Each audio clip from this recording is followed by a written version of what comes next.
Hello guys, welcome back to my channel. और next topic जो था हमारे डिस्कशन का that is the square pyramidal geometry. कि अगर आपको स्क्वायर पिरामिडल ज्योमेट्री आपने जनरेट करनी है या बनानी है तो स्क्वायर पिरामिडल ज्योमेट्री आपके किस तरह से बनेगी, जो आपके ऑर्बिटल होंगे वहाँ पे किस तरह से रिपल्शन क्रिएट करेगा, ऑर्बिटल का एनर्जी ऑर्डर क्या होगा, तो ये डिस्कस करना है हमने इस लेक्चर के अंदर। सो फर्स्ट स्क्वायर पिरामिडल में आपको पता है कि आपके पास जो नंबर ऑफ लिगेंड्स हैं वो कितने होते हैं, 5। ठीक है, 5 नंबर ऑफ आपके पास लिगेंड होगा। सो आपके पास ऑक्टाहेड्रल ज्योमेट्री है। अगर मैं यहाँ से एक एक्सियल लिगेंड को रिमूव कर दूँ तो यहाँ से एक एक्सियल लिगेंड रिमूव होते ही मेरे पास नंबर ऑफ लिगेंड्स हो जाएंगे 5।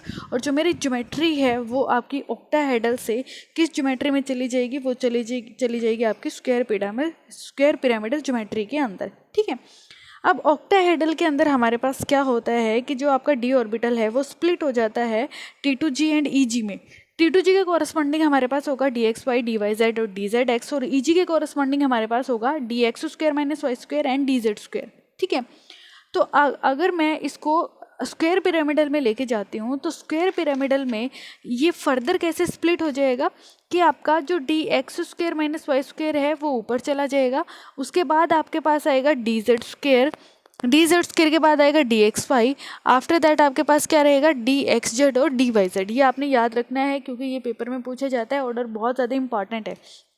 क्या है कि आपके पास है ऑक्टाहेड्रल के अंदर आपके डी ऑर्बिटल स्प्लिट हो जाते हैं DX² - Y² DZ² जो आपका EG बनाएगा, और T2G that is DXZ YZ और ZX जो आपके बनाएंगे T2G आपके कैसे होते हैं, नॉन एक्शियल, और आपके पास जो EG होता है वो होता है आपका एक्शियल। ठीक है, जब आप ऑक्टाहेड्रल ज्योमेट्री को स्क्वायर पिरामिडल में लेके जाते हैं तो ये ऑर्बिटल आपके फर्दर स्प्लिट हो जाते हैं, जहाँ पर DX² - Y² सबसे ऊपर आएगा, उसके बाद आएगा DZ², आफ्टर दैट DXY, और सबसे नीचे होंगे XZ और YZ। ये कैसे हमारे नॉन एक्शियल हैं। Now may be obtained by removing axial ligand from the octahedral geometry। So square pyramidal geometry आप कैसे बना सकते हैं कि आप ऑक्टाहेड्रल ज्योमेट्री में से एक एक्सियल लिगेंड को रिमूव कर दीजिए तो आपके पास स्क्वायर पिरामिडल ज्योमेट्री बन जाएगी, जहाँ पे आपका कोऑर्डिनेशन नंबर होगा 5। अब हमने ऑर्डर अरेंज करना है, तो ऑर्डर आप यहाँ से देख के बता सकते हैं। सबसे ऊपर एनर्जी किसकी है, DX² - Y² की। उसके बाद क्या है, DZ²। उसके बाद क्या है, DXY, और सबसे लास्ट में आपके पास DXZ और YZ जहाँ जिनकी एनर्जी क्या है, सेम है। तो ये ऑर्डर है, बहुत ज़्यादा इंपॉर्टेंट है और आपको याद रखना है ये ऑर्डर। ठीक है, ये है हमारे पास स्क्वायर पिरामिडल का ऑर्डर। इसी तरह से और भी बहुत सारी ज्योमेट्री होंगी, उनके अलग अलग ऑर्डर आपको याद रखने हैं सबके। ठीक है, तो हमारे पास कैसे बना कि आपने ऑक्टाहेड्रल लिया, ऑक्टाहेड्रल में से आपने एक लिगेंड को रिमूव किया तो स्क्वायर पिरामिडल ज्योमेट्री बन गई। स्क्वायर पिरामिडल से अगर आप फर्दर एक लिगेंड को रिमूव कर देंगे तो आपके पास स्क्वायर प्लेनर ज्योमेट्री बन जाएगी। ठीक है, और स्क्वायर प्लेनर का ऑर्डर भी इसी तरह से होगा, बस यहाँ पे थोड़ा सा चेंज आ जाएगा। आप तीनों ज्योमेट्रीज को एक साथ याद कर सकते हैं एक ही ऑर्डर में। वो किस तरह से, वो अभी देखिए। आपके पास क्या था, 5 ऑर्बिटल थे टी के। ठीक है, सो ऑक्टाहेड्रल फील्ड में T2G और EG में स्प्लिट हो गया। आपको पता है T2G में कौन होगा और EG में आपके एक्शियल होंगे।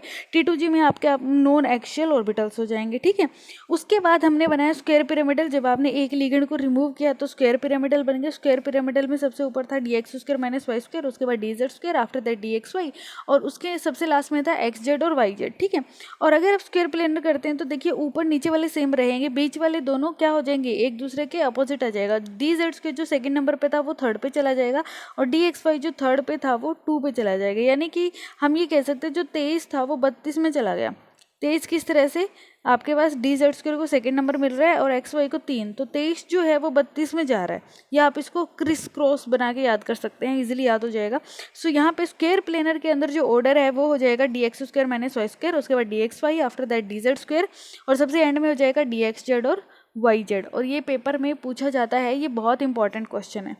आफ्टर दैट हमारे पास आता है ट्रायंगल बाइपिरामिडल, TBP। बहुत बार पढ़ चुके हैं TBP का ऑर्डर हम। सबसे ऊपर क्या रहेगा आपका DZ², उसके बाद होगा DX² - Y² और DXY, और सबसे एंड में होगा DXZ और DYZ। ये ऑर्डर बहुत बार पेपर में पूछा जाता है, वेरी इंपॉर्टेंट ऑर्डर, आप याद कर लीजिए इसको, क्योंकि इन ज्योमेट्रीज में हमने पढ़ना कुछ नहीं है, हमने सिर्फ ऑर्डर को ही डिस्कस करना है यहाँ पे। ठीक है, सो सबसे आगे क्या होगा आपका DZ², उसके बाद DX² - Y² DXY, और एंड में हो जाएगा आपका DXZ और YZ। देखिए TBP का जो ऑर्डर है वो बहुत ज़्यादा इंपॉर्टेंट ऑर्डर है, क्योंकि बाकी के सारे ऑर्डर आपके TBP से हो जाएंगे अगर आपको TBP याद हो गया तो। मैं क्या बोल रही हूँ, टीबीपी का ऑर्डर बहुत ज़्यादा इम्पॉर्टेंट है, क्योंकि बाकी के आपके सारे ऑर्डर यहीं से हो जाएंगे अगर आप टीबीपी को अच्छे से अपने दिमाग में रख लें। आप इसको किस तरह से याद कर सकते हैं, जैसे आपने टीबीपी ट्रायंगल बाइपिरामिडल ज्योमेट्री आप बनाइए, ठीक है। सो इक्वेटोरियल बॉन्ड आपके 3 हैं, उनको छोड़ दीजिए।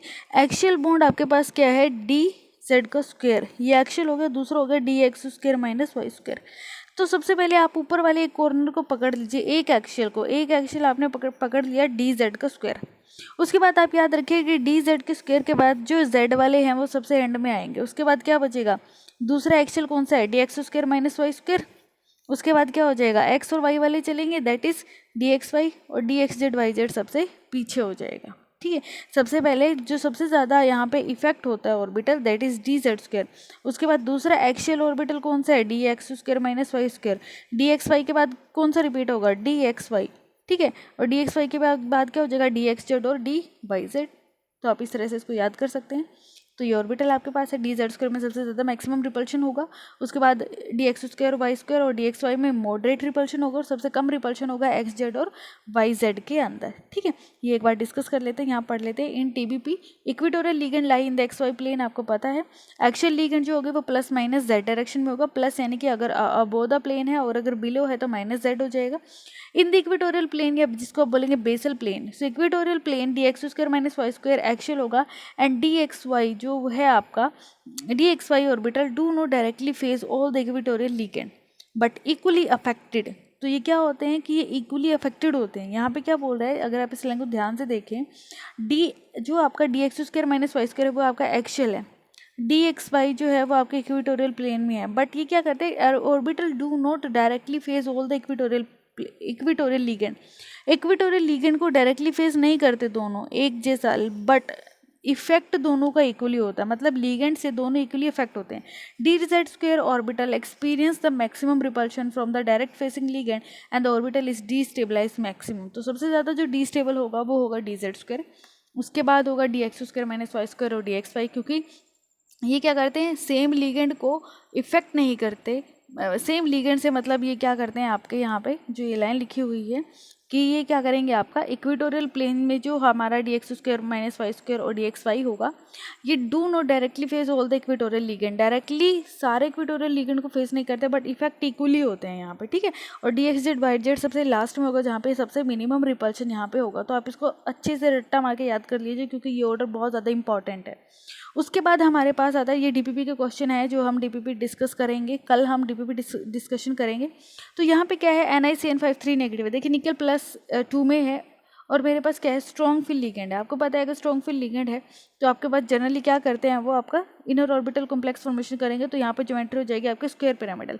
और अगर आपके पास लार्ज एनायनिक लिगेंड है जो वीक हैं, तो वो टीबीपी के थ्रू जाएगा, इनकी ट्रायंगल बाइपिरामिडल ज्योमेट्री आपके वहाँ पे बन जाएगी। सो स्क्वायर पिरामिडल में आप किस तरह से फिल करेंगे इलेक्ट्रॉन्स को, और टीबीपी नॉर्मल ट्रायंगल बाइपिरामिडल में आप किस तरह से लिगेंड को इलेक्ट्रॉन्स को फिल करेंगे, तो ये डायग्राम में दिखाया हुआ है। D8 है, तो D8 में क्या हो जाएगा, एक्स जेड वाई जेड में सबसे पहले एक एक लिगेंड एक इलेक्ट्रॉन आएगा, उसके बाद आपकी पेयरिंग स्टार्ट हो जाएगी। ऐसे ही सब ये आपका जो टीबीपी है ट्रायंगल बाइपिरामिडल है, वहाँ पे भी सबसे पहले वन इलेक्ट्रॉन आप फिल करेंगे, और उसके बाद आप पेयरिंग स्टार्ट कर देंगे। So interaction with the D Z square with metal is high, so length of axial bond यहाँ पे क्या हो जाएगा, देखिए अगर आप यहाँ पे देखें तो डी जेड स्क्वायर में आपके दोनों इलेक्ट्रॉन आ रहे हैं, तो यहाँ पे क्या हो जाएगा, डी जेड स्क्वायर में मैक्सिमम रिपल्शन होगी, और मैक्सिमम रिपल्शन की वजह से ये क्या हो जाएगा, सबसे ज़्यादा डीस्टेबलाइज हो जाएगा। और अगर ये सिस्टम आपका सबसे ज़्यादा डीस्टेबलाइज हो जाएगा, तो यहाँ पे एक्सियल लेंथ बढ़ जाएगी, यानी कि एक तरह से ये जेड आउट का केस हो जाएगा, क्योंकि इसमें एक्सियल लेंथ बढ़ रही है, ठीक है। और अगर आप यहाँ पे देखें, टीबीपी के अंदर देखें, तो टीबीपी में यहाँ पे डी जेड स्क्वायर में एक ही इलेक्ट्रॉन है, तो अगर यहाँ पे एक इलेक्ट्रॉन है डी जेड स्क्वायर के अंदर, तो यहाँ पे रिपल्शन कम होगी। रिपल्शन कम means Z effective nuclear charge ज़्यादा हो जाएगा। न्यूक्लियर चार्ज ज़्यादा हो जाएगा तो यहाँ पे अट्रैक्शन बढ़ेगी। अट्रैक्शन का मतलब क्या है कि जो मेरा इलोंगेशन में जा रहा था बॉन्ड, वो अब मेरा इलोंगेशन में ना जाके वो अब मेरा कंप्रेशन में जाना शुरू हो जाएगा, यानी कि एक तरह से किसका केस हो जाएगा, जेड इन का केस हो जाएगा, ठीक है। ये बहुत इंपॉर्टेंट चीज़ है, ये आप अभी थोड़ी देर में डिस्कस करेंगे। जेड इन कब होगा, जेड आउट कब होगा, और होगा वो इसी वजह से, वो डिपेंड करेगा कि आपकी इलेक्ट्रॉन्स की फिलिंग कौन से ऑर्बिटल्स में हो रही है। इलेक्ट्रॉन की फिलिंग आपकी डिसाइड करेगी कि कब आपका Z इन होगा और कब आपका Z आउट होगा, ठीक है। अभी इसको डिस्कस नहीं करते हैं। अब हमारे पास है TBP। अगर हमें ट्रायंगल बाइपिरामिडल ज्योमेट्री को लेके चलो तो यहाँ पे मेरे पास क्या है, 2 मेरे पास एक्सियल बॉन्ड बने हैं, 3 मेरे पास इक्वेटोरियल बॉन्ड बने हैं। तो अगर मैं अपने एक्सियल लीगेंड को रिमूव करूँ, यानी कि मैंने दोनों एक्सियल लीगेंड को हटा दे, तो अब मेरे पास क्या बनेगा, ट्रायंगल बचेगा, यानी कि मेरी शेप कैसी हो जाएगी, ट्रायंगुलर प्लेनर। और अगर मैं तीनों इक्वेटोरियल प्लेन को हटा दूँ तो मेरे पास क्या बचेंगे, सिर्फ 2 एक्सियल बॉन्ड बचेंगे, यानी कि अब मेरी जो ज्योमेट्री है वो कैसी हो जाएगी, वो हो जाएगी मेरी लीनियर ज्योमेट्री। तो इसीलिए बोल रही थी मैं कि TBP को याद कर लो, बाकी के अपने आप याद हो जाएंगे, क्योंकि TBP आपकी 2 ज्योमेट्रीज को एक साथ लेके बन रही है। एक तो उसमें आपका क्या है, लीनियर ज्योमेट्री है, और एक उसके अंदर आपकी ट्रायंगल प्लेनर है। अगर आप लीनियर को हटा दो तो आपके पास ट्रायंगल प्लेनर ज्योमेट्री बचती है, और अगर आप इक्वेटोरियल लीगेंड को हटा दो तो आपके पास लीनियर ज्योमेट्री बनती है। अब हमने देखना है कि TP जो मेरा ट्रायंगल प्लेनर है उसके अंदर मेरा ऑर्डर क्या रहेगा। देखिए, अगर आप इस ऑर्डर को ध्यान से देखो, अगर आपको TBP का याद है, TBP में क्या था, सबसे पहले था dz², उसके बाद था हमारे पास dx² - y² और dxy, और सबसे एंड में था dxz और dyz, ठीक है। तो ये था मेरा TBP का। और अगर आप यहाँ पे TP देखें, TP में क्या हो गया, जो मेरा dz² TBP में सबसे पहले था वो सबसे एंड में चला गया, dz² सबसे एंड में चला गया, और बाकी की सारी चीज़ें सेम है। तो यानी कि आप इस तरह से याद रख सकते हैं कि TBP यानी कि ट्रायंगल बाइपिरामिडल जब TP में जाता है, यानी कि ट्रायंगल प्लेनर में जाता है, तो आगे वाला जो dz² है वो पीछे चला जाएगा और बाकी का ऑर्डर आपका सेम रहेगा। क्या बोला मैंने, मैं रिपीट कर रही हूँ। ट्रायंगल बाइपिरामिडल ज्योमेट्री जब मेरी ट्रायंगल प्लेनर यानी कि TBP जब TP में जाएगा तो आगे जो dz² लगा हुआ था TBP में वो पीछे चला जाएगा और बाकी का ऑर्डर मेरा एग्जैक्टली सेम रहेगा, ठीक है। क्या था, TBP में था dz², उसके बाद था dx² - y² dxy, और एंड में था dxz yz। तो क्या होगा, TBP का जो dz² है वो आगे से पीछे चला जाएगा और बाकी का ऑर्डर जो है वो मेरा एग्जैक्ट वहाँ पे रहेगा। तो ये हो गया मेरा TP। अब बात करते हैं लीनियर की। तो लीनियर में क्या है, देखिए dz² ये दोनों सेम हो गया। अब की बार क्या हुआ, अब की बार पीछे वाले लीगेंड एक्सचेंज हो गए। क्या था, TBP में सबसे एंड में क्या था, xz yz, तो यहाँ पे xz yz आगे आ गया और dx² - y² dxy मेरे कहाँ चले गए, वो पीछे चले गए। थोड़ा सा अगर आप दिमाग में फोकस करें, आप TBP को बना ले एक बार ट्रायंगल बाइपिरामिडल। ट्रायंगल बाइपिरामिडल में क्या था, dz² सबसे आगे था, उसके बाद था dx² - y² और dxy, और सबसे एंड में था मेरा dxz और dyz। ये मेरा TBP थी, ठीक है। अब हमने क्या पढ़ा कि TBP एक साथ 2 ज्योमेट्रीज को लेके रखता है, एक है मेरी ट्रायंगल प्लेनर ज्योमेट्री और दूसरी है मेरे पास लीनियर ज्योमेट्री। अब मैंने ट्रायंगल प्लेनर बनाया TBP से TP, ठीक है, और दूसरा बना मेरा लीनियर। हमने पढ़ा कि जब TBP से TP में जाते हैं तो क्या होगा, जो dz² होता है ना वो पीछे चला जाता है, बाकी का ऑर्डर सेम रहता है। तो बाकी का ऑर्डर क्या हो जाएगा, dx² - y² dxy, उसके बाद हो जाएगा dxz dyz, और सबसे एंड में हो जाएगा dz²। यही ऑर्डर बनेगा, ठीक है। अब हमने बोला लीनियर, लीनियर का मतलब क्या है कि एक्सियल हैं और मैंने इक्वेटोरियल्स को रिमूव कर दिया, ठीक है। तो एक्सियल में क्या था, अब जो dz² है वो तो अपनी जगह पे ही रहेगा क्योंकि एक्सियल्स को रिमूव नहीं किया। अब क्या हो जाएगा, जो पीछे वाले थे TBP के वो आपस में एक्सचेंज हो जाएंगे, यानी कि जो dxz dyz लास्ट में था वो क्या हो जाएगा, वो अब सेकेंड नंबर पे हो जाएगा। तो हो जाएगा dxz dyz और dx² - y² dxy वो मेरे पीछे चले जाएंगे, ठीक है। होप आपको समझ आ गया होगा या याद हो गया होगा। अगर आपको फिर भी कन्फ्यूजन लगे तो बता देना, मैं इस पर एक अलग से वीडियो बना दूंगी कि आपने ये किस तरह से याद करना है, ठीक है। चलिए, उसके बाद आता है ट्रायंगल प्रिज्मेटिक। ट्रायंगल प्रिज्मेटिक कब बनता है, जहाँ पे आपका कोऑर्डिनेशन नंबर 6 होगा।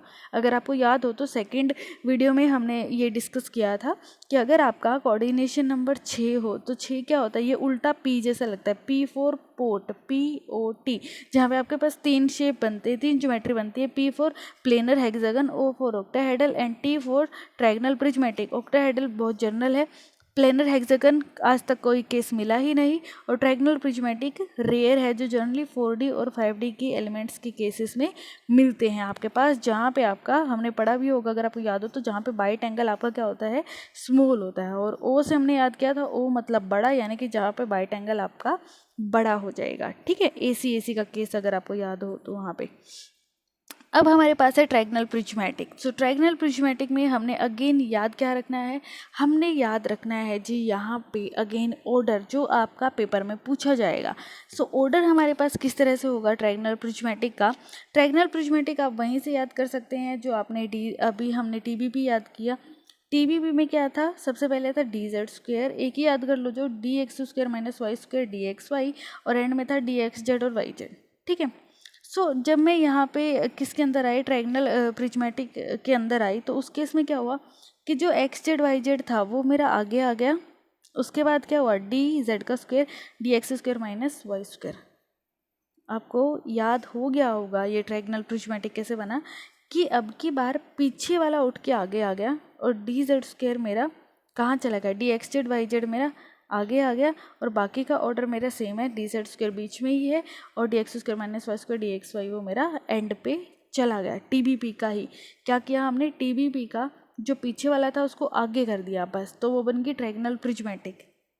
ठीक है, और TP कैसे किया था, TP अगर आपको याद हो स्क्वायर ट्रायंगुलर प्लेनर, अभी हमने पढ़ा ट्रायंगुलर प्लेनर में हमने क्या बनाया कि ट्रायंगुलर प्लेनर के अंदर हमने ये कर दिया कि जो हमारा ये था, जो हमारा DZ² था, मतलब जो TBP की हमने सीरीज़ बनाई थी DZ² DX² - Y² DXY DXZ और DYZ, उस केस में हमने पकड़ के DZ² को पीछे कर दिया। DZ² के पीछे जाते ही बाकी का ऑर्डर मेरा क्या हो गया, सेम हो गया, बाकी का ऑर्डर मेरा सेम रहेगा। ये थोड़ा कन्फ्यूजिंग है, आई नो कि ये थोड़ा कन्फ्यूजिंग है, लेकिन मैं इसके ऊपर अलग से वीडियो बना दूँगी जहाँ पे मैं आपको दिखाऊंगी कि हम ऑर्डर को किस तरह से बना रहे हैं। ठीक है, तो ये ट्रायंगुलर प्रिज्मेटिक हो गया आपका। ट्रायंगुलर प्रिज्मेटिक में हमने किया कुछ नहीं है, हमने ट्रायंगुलर बाइपिरामिडल लिया, और अब की बार हमने पीछे वाले को उठ के आगे रख दिया, बाकी की चीज़ें सेम है। TP में हमने क्या किया, आगे वाले को उठा के पीछे रख दिया, बाकी का ऑर्डर सेम था। क्लियर हो गया आपको, आई थिंक अब आपको क्लियर हो गया है। ठीक है, तो ट्रायंगुलर प्लेनर में क्या किया, DZ² को पकड़ के पीछे रख दिया, और जो मेरा ट्रायंगुलर प्रिज्मेटिक था, प्रिज्मेटिक में हमने क्या किया, पीछे वाले को पकड़ के आगे रख दिया। ठीक है, और लीनियर में क्या था, DZ² अपनी जगह था ही, पीछे वालों की पोजीशन चेंज हो गई। ठीक है, अब हम आते हैं नेक्स्ट केस पे, that is square anti prismatic. तो स्क्वायर एंटी प्रिज्मेटिक डायरेक्ट याद रखो कि ये TBP का उल्टा है। क्या है, TBP का उल्टा। TBP को उल्टा कर दो तो DZ² सबसे पहले क्या था, सबसे एंड में क्या था, DXZ YZ, तो वो सबसे पहले आ जाएगा, DX² - Y² DXY वो बीच में पहले भी था अब भी है, और DZ² मेरा पीछे चला जाएगा, तो वो हो जाएगा TBP का उल्टा। ठीक है, और TBP का उल्टा, और TP क्या था मेरा, अगर आपको याद हो TP बार बार पढ़ रहे हैं हम TP क्योंकि ये बहुत बार पूछा जाता है, तो DX² - Y² DXY DXZ YZ और DZ का स्क्वायर। ठीक है, चलिए उसके बाद हमारे पास आता है डोडेकाहेड्रल, और डोडेकाहेड्रल क्या है, ये ऑक्टाहेड्रल का उल्टा है। ठीक है, आई होप अब आपको सारे के सारे याद हो गए हैं। हमने सबसे पहले डिस्कस किया TBP ट्रायंगुलर बाइपिरामिडल, मैंने आपको बोला आप ट्रायंगुलर बाइपिरामिडल को याद रखो, बाकी के सारे अपने आप याद हो जाएंगे। TBP को याद किया, TBP से हमने बनाया ट्रायंगुलर प्लेनर, जहाँ पे हमने क्या किया कि आगे वाले को पकड़ के पीछे ले जाओ। फिर हमने क्या किया, हमारे पास ट्रायंगुलर प्रिज्मेटिक हमने क्या किया, प्रिज्मेटिक मतलब पीछे वाले को उठा के आगे रख दो, बाकी का ऑर्डर सेम रहेगा।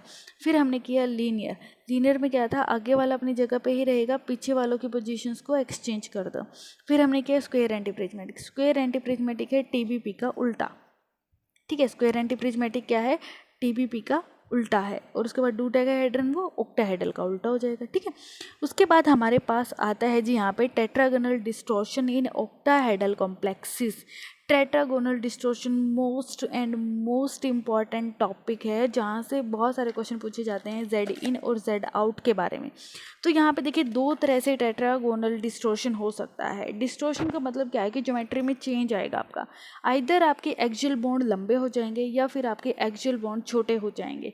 ठीक है। अगर आपके एक्सियल बॉन्ड लंबे हैं मतलब इक्वेटोरियल बॉन्ड छोटे हो रहे हैं, अगर आपका एक्सियल बॉन्ड छोटा हो रहा है मतलब इक्वेटोरियल बॉन्ड जो है आपके वो बड़े हो रहे हैं। तो दो तरह से हो सकता है, आइदर टेट्रागोनल इलोंगेशन, इलोंगेशन मतलब एक्सपेंड यानी कि बढ़ना यानी कि जेड आउट एक तरह से, और एक हो सकता है हमारे पास टेट्रागोनल कंप्रेशन, कंप्रेशन मतलब छोटा यानी कि जेड इन। ठीक है, अब उसी को डिस्कस करते हैं कि जेड इन कब होगा, जेड आउट कब होगा। तो देखिए हमारे पास क्या था, ऑक्टाहेड्रल में हमारे पास T2G और EG लेवल में चला गया। फिर हम कहाँ पहुँचे थे, अगर आपको याद हो तो हम स्क्वायर पिरामिडल ज्योमेट्री पे गए थे। स्क्वायर पिरामिडल को हमने वापस से अब क्या किया, हमने dx² माइनस वाई स्क्वायर को ब्रेक कर लिया कि ये ऑर्बिटल की फर्दर स्प्लिटिंग होगी स्क्वायर पिरामिडल। तो जो जब हम फर्दर स्प्लिटिंग किया तो EG की कोरस्पॉन्डिंग हमारे पास क्या है, दो ऑर्बिटल हैं। आप इस तरह से एनर्जी याद रख सकते हैं। तो दो ऑर्बिटल हैं यानी कि नीचे क्या रहेगा 2, तो 1/2 1/2 ये क्या है Δ1 है मेरा यहाँ पे। ठीक है, और T2G के कोरस्पॉन्डिंग क्या है, T2G में 3 ऑर्बिटल है यानी कि नीचे तो रहेगा 3, तो ऊपर है मेरा 2/3 Δ2, नीचे है आपका माइनस के 1/3 Δ2। हो गया याद आपने क्या किया कि स्क्वायर पिरामिडल में चले गए हम, जब हमने फर्दर स्प्लिटिंग की डी ऑर्बिटल की, ऑक्टाहेड्रल के बाद फर्दर स्प्लिटिंग किया। सो EG के कोरस्पॉन्डिंग क्या है, EG में 2 ऑर्बिटल आते हैं यानी कि नीचे हमेशा 2 रहेगा, तो 1/2 1/2 Δ1 Δ1। उसके बाद है T2G, T2G में 3 ऑर्बिटल है यानी कि नीचे हमेशा 3 रहेगा, तो ऊपर है 2/3 Δ2, नीचे हो जाएगा माइनस के 1/3 Δ2।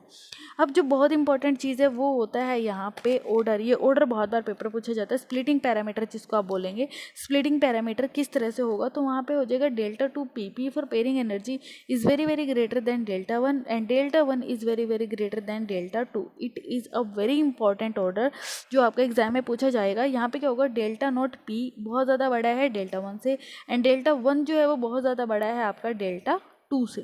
ठीक है, तो ये जो अभी ऑर्डर हमने डिस्कस किया ये किसका ऑर्डर है, ये जेड आउट का है कि वो स्क्वायर पिरामिडल में नॉर्मल ज्योमेट्री में जा रहा है, दैट इज डेल्टा। ये क्या है मेरा, ये जेड आउट है। तो जेड आउट में आपका स्प्लिटिंग पैरामीटर पूछ सकता है, तो वहाँ पे याद रखना आपने Δ0 P greater than Δ1, Δ1 greater than Δ2। और जेड इन क्या हो जाएगा, जेड इन इसको उल्टा हो जाएगा। पहले ऊपर क्या था dx² माइनस वाई स्क्वायर, अब क्या हो जाएगा dz², और dx² माइनस वाई स्क्वायर नीचे आ जाएगा। ऊपर पहले क्या था dxy, अब क्या हो जाएगा dxy नीचे चला जाएगा और xz yz मेरे ऊपर आ जाएंगे। तो ये किसका केस हो जाएगा, ये केस हो जाएगा मेरा किसका, जेड इन का। एनर्जी सेम रहेगी, वही 1/2 1/2 EG के कोरस्पॉन्डिंग, T2G के कोरस्पॉन्डिंग एनर्जी वही है 2/3 Δ2 एंड माइनस के 1/3 Δ2। ठीक है, अब हमारे पास जो है नहीं, अब एनर्जी भी रिवर्स हो जाएगी, T2G के केस में एनर्जी रिवर्स हो जाएगी। ठीक है, सो अब हमने पढ़ना है कि T2G अब जो जेड इन है और जेड आउट है वो किस तरह से होगा हमारे पास।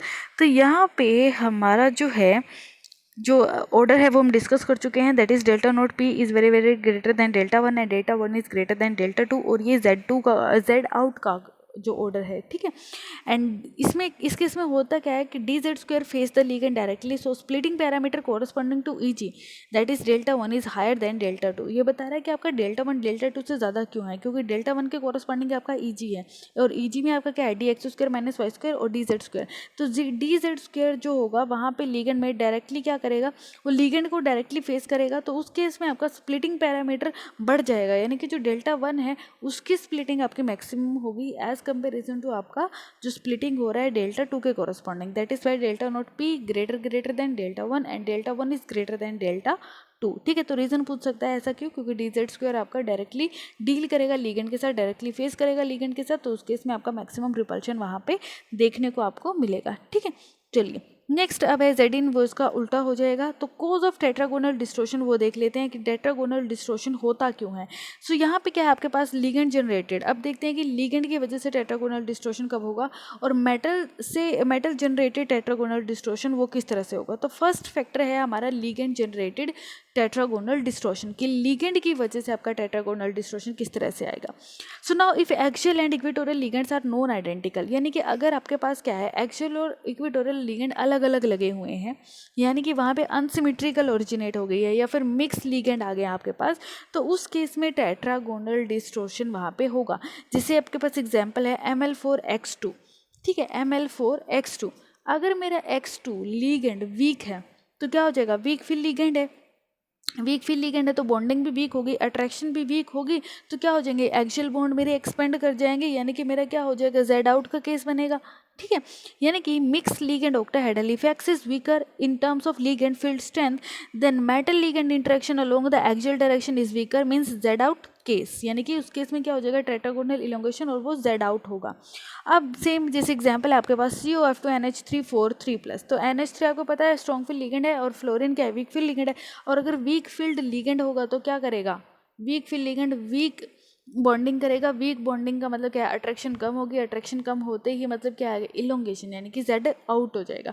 और अगर इसकी जगह कोई स्ट्रॉन्ग फील्ड लिगेंड है तो क्या हो जाएगा, जेड इन हो जाएगा। एग्जांपल देख लेते हैं, जैसे आपके पास है MnNH3 ट्वाइस ऑक्सलेट ट्वाइस, तो ऑक्सलेट क्या है, बाइडेंडल लिगेंड है, तो 4 की तरफ से तो यही बाउंड हो जाएगा। एक्सियल पे कौन आएगा, अमोनिया। अब अमोनिया क्या है, स्ट्रॉन्ग फील्ड लिगेंड है, अमोनिया स्ट्रॉन्ग फील्ड लिगेंड है, तो अट्रैक्शन वहाँ पे मेटल और लिगेंड के बीच में स्ट्रॉन्ग अट्रैक्शन होगा, तो स्ट्रॉन्ग अट्रैक्शन होगा तो इलोंगेशन के चांसेस तो बिल्कुल भी नहीं है, यानी कि बॉन्ड मेरा छोटा हो जाएगा। और अगर बॉन्ड मेरा छोटा हो जाएगा तो इस केस में क्या हो जाएगा, जेड इन, यानी कि मेरा होगा टेट्रागोनल कंप्रेशन उस केस के अंदर। यानी कि आप याद रखिए, वीक लिगेंड है, अगर वीक फील्ड लिगेंड लगा हुआ है तो वहाँ पे अट्रैक्शंस भी वीक होंगे, इंटरेक्शन वहाँ पे वीक होगा। अगर वीक होगा तो बॉन्ड लंबे हो जाएंगे, यानी कि जेड आउट बनेगा। अगर आपके पास स्ट्रॉन्ग फील्ड लिगेंड है तो अट्रैक्शन बहुत ज़्यादा होगा, अट्रैक्शन ज़्यादा होगा तो बॉन्ड छोटे हो जाएंगे और जेड इन का केस वहाँ पे ओरिजिनेट होगा। ठीक है, उसके बाद हमारे पास आता है if the axial and the equatorial ligand are identical means symmetrical है। अब ये जो केस पढ़ रहे थे ये कब है, जब अनसिमेट्रिकल है, यानी कि आपके पास लिगेंड अलग अलग हैं, यानी कि एक्सियल लिगेंड अलग है, इक्वेटोरियल लिगेंड अलग हैं, तो आप स्ट्रॉन्ग फील्ड लिगेंड और वीक फील्ड लिगेंड के बेस पे बता सकते हैं कि स्ट्रॉन्ग फील्ड लिगेंड है तो जेड इन का केस होता है और वीक फील्ड लिगेंड है तो जेड आउट का केस होता है। बट अगर आपके पास क्या है, एक्सियल और इक्वेटोरियल लिगेंड जो है वो दोनों सेम है, मतलब अब आपका सिमेट्रिकल सिस्टम है, तो उस केस में आपका डिस्टोर्शन किस तरह से वहाँ पे होगा। So if axial and the equatorial ligands are identical mean symmetrical then also distortion occur generally govern by Jahn Teller distortion.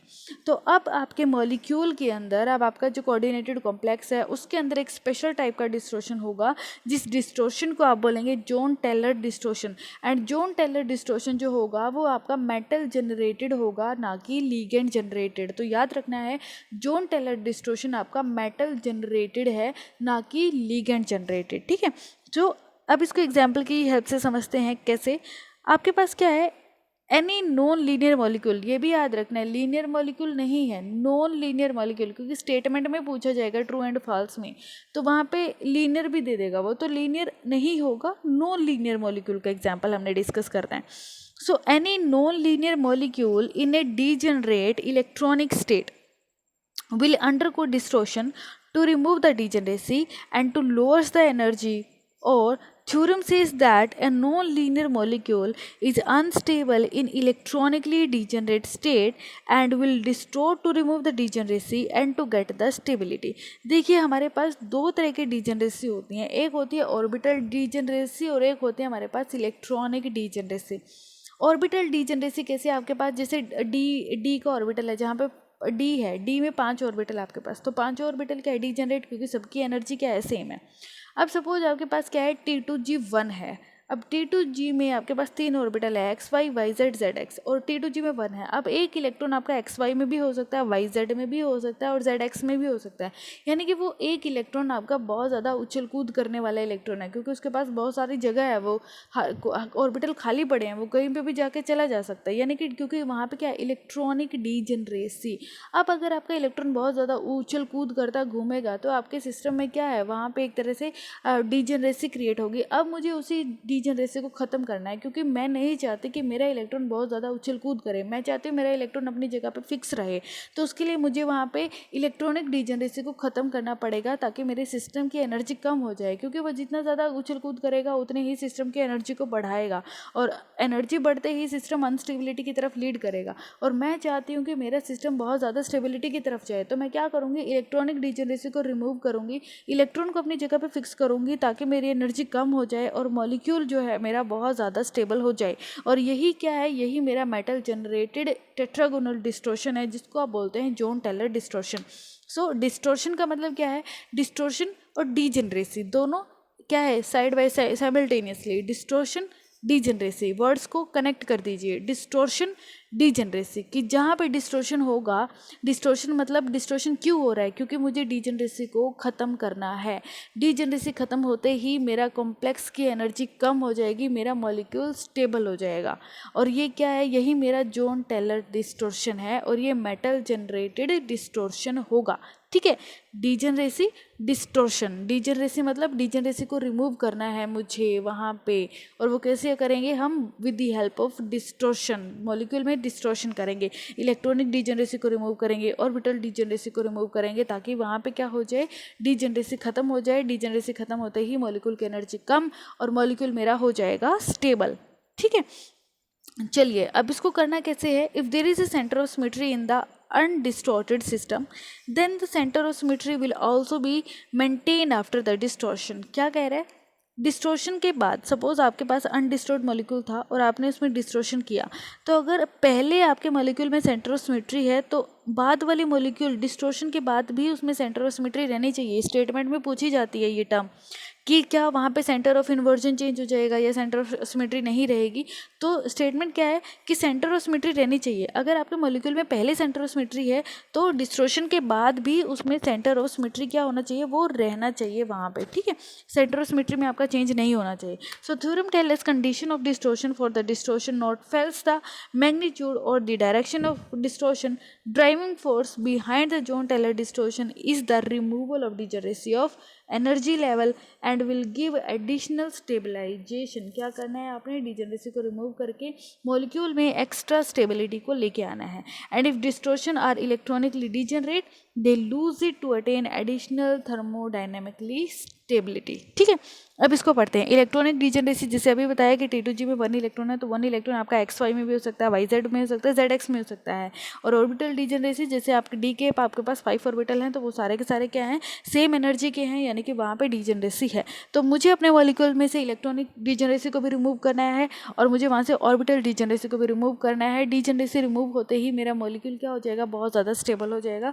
और यही क्या है, यही मेरा जोन टेलर डिस्टॉर्शन है। सो यहाँ पे डिस्कस करते हैं ऑर्बिटल एंड इलेक्ट्रॉनिक डिजनरेसी। ये किस तरह से हो सकता है, जैसे आपके पास अगर आप क्वांटम मैकेनिकली डेफिनेशन देखें, सो डिफरेंट आइगन फंक्शन लेकिन क्या हो, सेम वहाँ पे क्या होगा, आपका आइगन वैल्यू सेम हो, या फिर डिफरेंट ऑर्बिटल हो, डिफरेंट ऑर्बिटल में आपका सेम एनर्जी हो, are called degeneracy. So after the secondary interaction means जिसको हम बोलते हैं promote excitation, 5d orbitals are of same energy in spherical symmetrical field means they are 5 full degeneracy.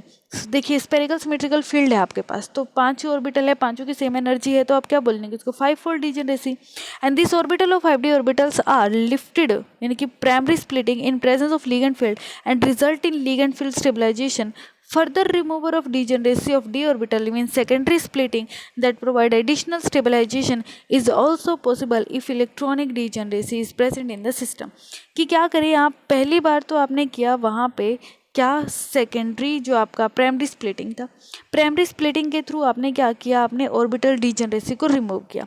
फिर आपने सेकेंडरी स्प्लिटिंग करके अगर आपके मॉलिक्यूल में इलेक्ट्रॉनिक डिजनरेसी थी तो आपने उसको भी रिमूव कर दिया, ताकि आपके सिस्टम में एक्स्ट्रा स्टेबलाइजेशन हो सके, आपका कॉम्प्लेक्स बहुत ज़्यादा स्टेबल हो सके। ठीक है, प्राइमरी स्प्लिटिंग किया, प्राइमरी स्प्लिटिंग से ऑर्बिटल डिजनरेसी खत्म हो गई, सेकेंडरी स्प्लिटिंग से आपने इलेक्ट्रॉनिक डिजनरेसी को खत्म किया, मैक्सिमम स्टेबलाइजेशन आप मॉलिक्यूल के अंदर लेके आ रहे हैं। और यही है मेरा Jahn Teller distortion, distortion degeneracy. Distortion क्यों करेंगे, डिजनरेसी को खत्म करना है हमने। ठीक है, सो जैसे अभी आपके पास दिखाया है कि आपके पास 5d ऑर्बिटल्स थे, 5d ऑर्बिटल आपका T2G EG में चला गया, उसके बाद स्क्वायर पिरामिडल, स्क्वायर पिरामिडल का मतलब क्या है, Z आउट, और अगर आप इन दोनों को अपोजिट कर दें तो आपके पास क्या बन जाएगा, Z इन। तो Z आउट में हमारे पास क्या है, इलोंगेशन हो जाएगा वहाँ पे किसका, Z एक्सिस के थ्रू। ठीक है, एंड यहाँ पे प्राइमरी स्प्लिटिंग वह CFSC and if there is electronic degeneracy तो आप उसको क्या करो, then it undergo Jahn Teller distortion to remove the degeneracy and get maximum stability. ठीक है, तो अब ये दो तरह से होगा आपका Jahn Teller distortion, either Z out और आइदर Z इन। और वही हमने डिस्कस करना है कि कब ये Z इन होगा और कब ये आपका Z आउट होगा। ठीक है, चलिए, and this topic we will discuss in the next video. Till then take care, bye, stay home, stay safe, and if you like this video please like, comment, share and subscribe the channel. Also press the bell icon for more videos and updates. Thank you.